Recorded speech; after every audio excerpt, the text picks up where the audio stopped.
بسم اللہ الرحمن الرحیم۔ آپ دیکھ رہے ہیں میرا چینل آفتاب احمد۔ بھائی کیسے ڈیفالٹ ہوگا؟ There is no chance that Pakistan will default۔ IMF کا پروگرام بھی ہمیں جاری و ساری رکھتے ہیں کہ اس کے بغیر گزارا نہیں ہے۔ We have no other option۔ کیونکہ ہمارے پاس اب بیچنے کے لیے کوئی اور چیز نہیں ہے سوائے ایٹم بم۔ ناظرین، میں ہوں آفتاب احمد۔ ملک میں مصیبتوں کے پہاڑ گر رہے ہیں۔ ملک میں زر مبادلہ کے ذخائر انتہائی کم ہو گئے ہیں۔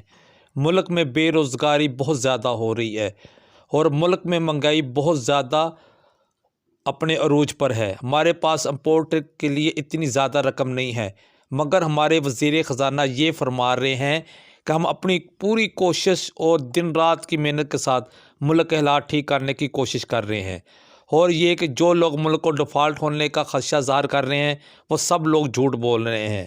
مگر وزیر اعظم پاکستان تو برملا یہ فرما رہے ہیں کہ ملک کے معاشی حالات بہت زیادہ درگو اور خراب ہیں، مگر پیپل پارٹی کے لطیف کھوسہ تو دونوں کی نفی کر رہے ہیں کہ ملک معاشی طور پر ڈیفالٹ ہو چکا ہے۔ تو چلتے ہیں ویڈیو میں، آپ سب ان کی علیحدہ گفتگو سنیں اور تجزیہ کریں کہ یہ کیا کہہ رہے بھائی ہیں۔ کیسے ڈیفالٹ ہوگا؟ There is no chance that Pakistan will default۔ انشاءاللہ Pakistan will survive but that is not حکومت۔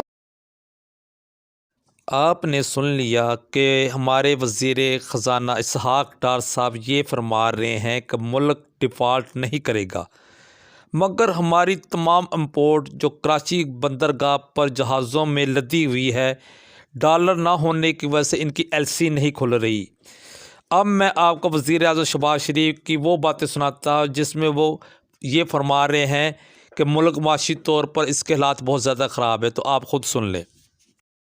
جس کو مارز وجود میں آئے ہوئے صرف 8 ماہ ہوئے ہیں، وہ 30 سال کا پہاڑ نما جو ملبہ ہے اس کو تو ختم نہیں کیا جا سکتا۔ It is a national emergency. جس ملک میں 27 ارب ڈالر کا تیل اور گیس امپورٹ کرنے پر وسائل جو ہے وہ چلے جائیں تو وہ ترقی اور خوشحالی کہاں سے آئے گی؟ IMF معاہدہ کیا، اس کی دھجیاں اڑائیں، آج وہ ہم پر ٹرسٹ کرنے کے لیے تیار نہیں ہے۔ IMF کا پروگرام بھی ہمیں جاری و ساری رکھتے ہیں کہ اس کے بغیر گزارا۔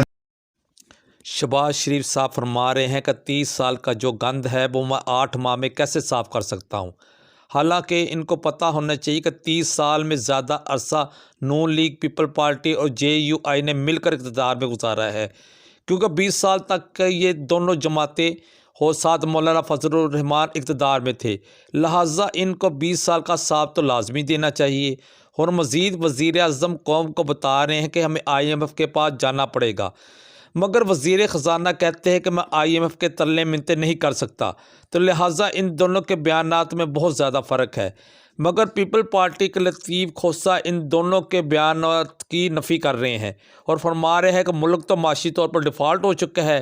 ان کی باتیں آپ خود سن لیں اور تجزیہ فرمائے کہ یہ کیا کہہ رہے ہیں۔ پاکستان کے حق میں بات کروں گا، میری پارٹی یہاں سے مجھے گردن سے پکڑ لے گی۔ ایٹم بم، ایٹامک طاقت بنائی، وہ بھی ہم قریب انشاءاللہ آپ دیکھ لیں۔ IMF کتابیں جو ہے وہ بھی ہم بیچیں گے کیونکہ ہمارے پاس اب بیچنے کے لیے کوئی اور چیز نہیں ہے سوائے ایٹم بم کے۔ یہاں ایک فارمر پرائم منسٹر FIR نہیں درج کروا سکتا ہے کیوں؟ وہ ایک نام جو ہے غلط آ گیا اس میں۔ ہم کیوں ریاست سے اوپر اپنی حکومت کو لے جاتے ہیں؟ ہم کیوں اپنا عدلیہ کو ریاست سے اوپر لے جاتے ہیں؟ ہم کیوں نیوٹرلز کو اپنی لطیف کھوسہ صاحب فرما رہے ہیں کہ میری پارٹی والے مجھے گردن سے پکڑ لیں گے، مگر میں اس قوم کو سچ ضرور بتاؤں گا کہ ملک معاشی طور پر ڈیفالٹ ہو چکا ہے، اور یہ کہ ہم نے تمام ملک تو پہلے ہی IMF کے پاس گروی رکھا ہوا ہے۔ اب لہٰذا IMF والے ہمیں ایک ہی شرط پر وہ قرضہ دیں گے کہ ہم اپنے ایٹمی اثاثے ان کے حوالے کر دیں، تو وہ اس طرح ہمارا تمام قرضہ بھی معاف کر دیں گے اور کچھ رقم مزید بھی دیں گے۔ اور یہ کہ ملک کا سابقہ وزیر اعظم جس پر حملہ ہوا تھا وہ خود اپنے FIR نہیں کٹوا سکتا، تو اس ملک میں رہنا بے فضول ہے۔ ناظرین، ان تینوں کی آپ نے گفتگو سنی ہے تو ان کے تینوں کے بیانات میں بہت زیادہ فرق ہے، لہٰذا آپ خود تجزیہ کریں کہ یہ لوگ کیا فرما رہے ہیں۔ اگر آپ کو میری یہ کاوش اچھی لگی ہو تو کمنٹ سیکشن میں اس کا اظہار کیجیے گا اور میرے چینل کو سبسکرائب کیجیے گا۔